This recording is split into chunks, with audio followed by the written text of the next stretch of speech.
Hi, I'm Antonio Sala, and in this video we are going to discuss further examples on the usage and interpretation of the Matérn kernel. Second, third order, fractional order, and infinite order, which will be the squared exponential kernel Gaussian filter. In a prior video, we did set up an example and we used the first order spectral factor, which gave rise to this exponential kernel with this 0.15 distance parameter and a mixture of non-parametric Matérn kernel component and the parametric unknown constant to be estimated. This was the exponential decay of the autocovariance. These were the realizations of my prior, not too smooth actually, and with these samples, these were the predictions. The jaggy prior implied that the confidence interval widens fast and the mean interpolation decreases to the estimated constant mean exponentially. If we increase the distance parameter, then we are zooming in my previous prior, so everything is much smoother. We are low pass filtering with a very low bandwidth, and the interpolation tended to linear interpolation. So let us now think in second order system, second order spectral factor, reduce correlation distance, and let's execute.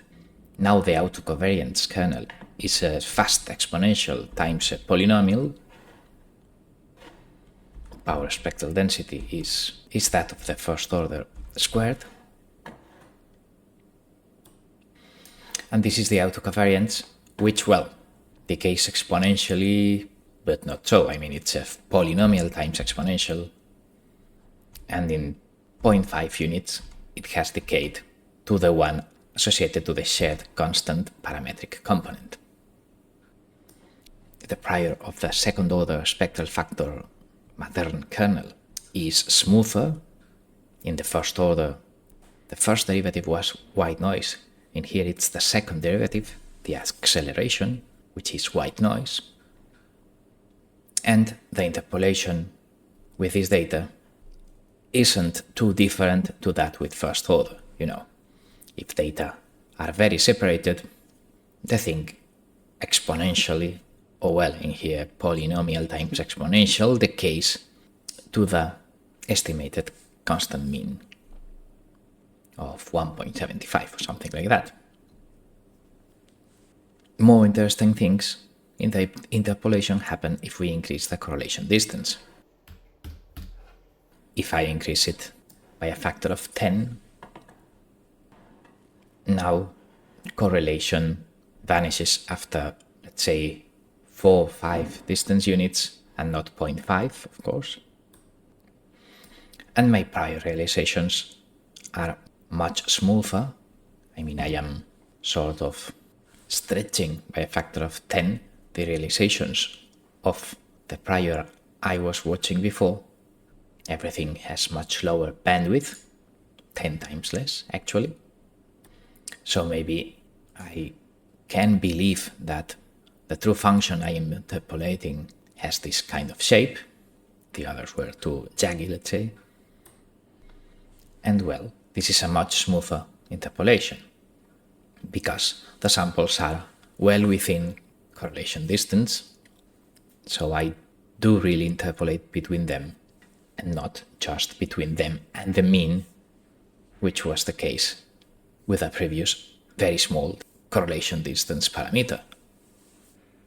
In fact, if I compute the acceleration, second numerical derivative, I get this kind of thing, which has exponential decay, but it is piecewise linear in closed samples, let's say.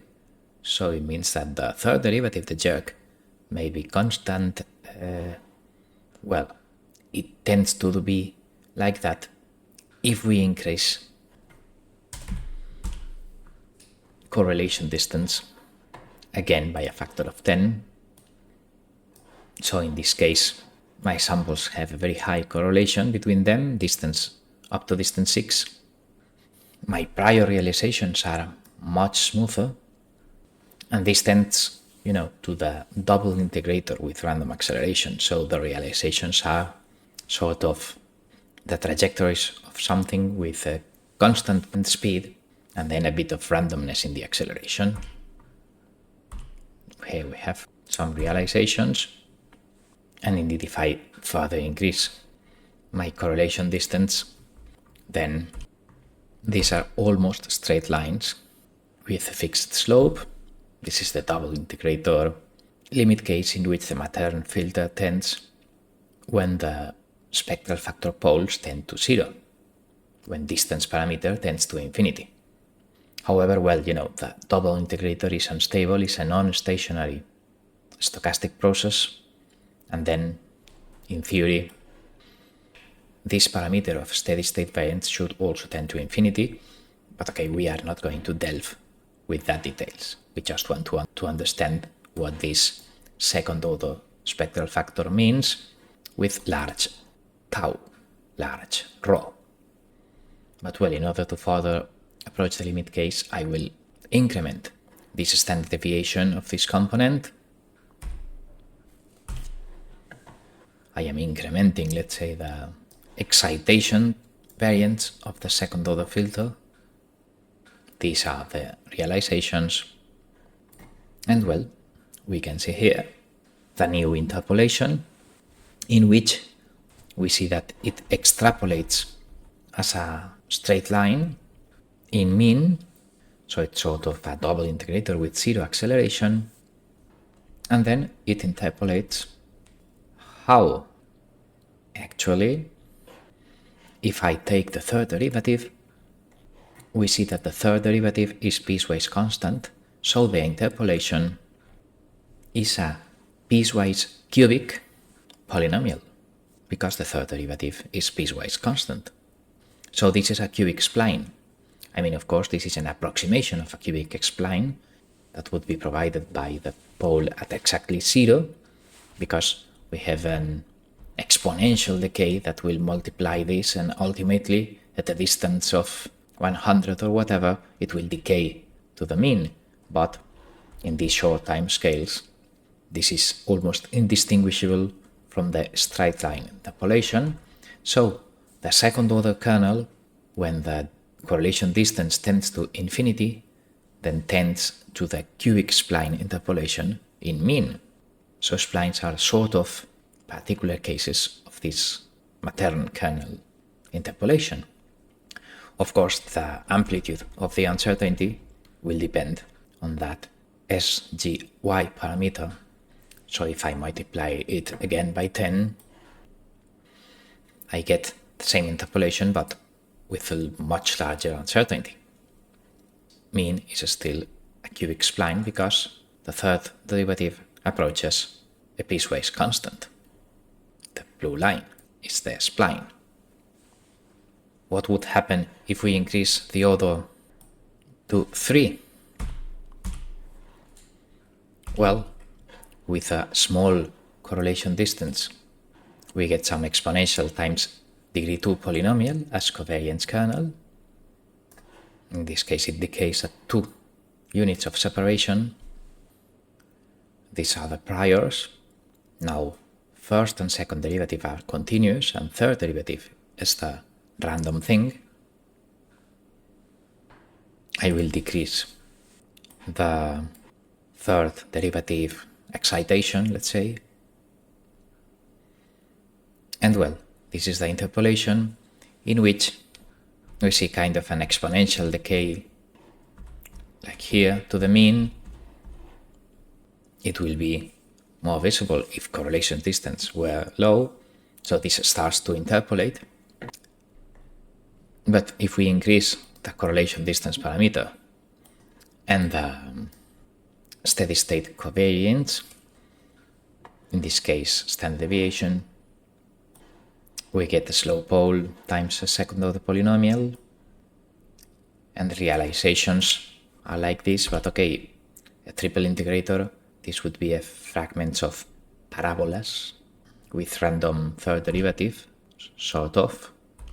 But anyway, it seems that my correlation distance is so high that the curvature is very low. Parabolas, when looked closely, are lines. Well, anyway, if I interpolate my data, then we see that they extrapolate with sort of parabolas. And in the middle, well, we have a smooth curve whose fifth derivative is, well, fifth numerical derivative is kind of noisy, but it's almost piecewise constant. But okay, in order to see it better, we'll reduce the correlation distance and the excitation noise to mitigate numerical issues, even if, departing from the infinite case. But, the true limits and non-stationary issues are kind of topic for a separate video for a mathematical analysis. In this intuitive understanding, we just play with the parameters, and in this case, we get this interpolation that, well, what's happening? It does not touch the samples because the third derivative of my prior has too small a variance, a power spectral density, so that this jagginess is kind of unlikely. So it interpolates with a balance between the bending of the curve according to the prior and the measurement noise. And in this case, it seems that my samples bend too much for the so smooth kernel, then interpolation does not exactly fit the measurement points. But okay, it is a quintic spline because the fifth derivative is piecewise constant, numerical issues apart. If I wish to fit the samples, then I can make my measurement noises 100 times more precise, and then my posterior interpolation does fit the samples with this fifth order spline. So we see that Matérn kernel with long distance parameters tend to the spline in which the interpolation is the 2n-1 degree piecewise polynomial spline. I still have a couple of last observations to make. First, that the n factor can be fractional. These Bessel and gamma functions allow fractional non-integer order. Then, of course, this cannot be realized with a finite order spectral filter, with resistors, capacitors, and the like. In fact, this idea inspires mathematicians to define some concepts of what's called fractional derivatives and fractional calculus. In here, we put 1.5 as order, and let me also put some decent distance and standard deviation hyperparameters. Then the autocovariance is a strange Bessel function, whatever, so MATLAB cannot easily interpret it as a, fractional derivative stuff. Neither can I, but it works. This is the new autocovariance function. These are the new prior realizations, which are somehow an intermediate between the first order and second order jagginess, let's say. And this is the interpolation. I can play with whatever parameters of distance. If I increase the distance parameter, this will be interpolating as a spline, but in which, the degree of the polynomials I get in between will not be an integer. It will be an interpolation with fractional powers of the spline polynomial components. Order 1 got me a piecewise linear interpolation, order 2 a piecewise cubic interpolation, and in the middle we can get piecewise quadratic, piecewise 2.5, 1.1 power, anything you wish. Now, my last observation regards infinite order. Infinite order can be proved to approach the limit squared exponential kernel with the same exponential stuff as the Gaussian statistical distribution, but from a very different conceptual framework. This is covariance as a function of distance. This is not a probability distribution. And then this squared exponential kernel plus this parametric component to estimate an unknown mean constant to be added to all points. Then, well, I can carry out interpolation and extrapolation with that. Now n doesn't mean anything, but okay, if I put rho equal 1, then this is the autocovariance, exponential to distance squared. These are the prior realizations, which will be infinitely differentiable, very smooth ones. And then this is the kind of interpolation we get with this squared exponential kernel. And the mean expected value, the blue line, will be infinitely differentiable.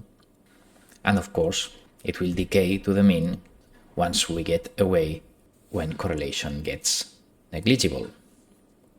So this is the interpolation with the squared exponential kernel, infinitely smooth, with these prior realizations.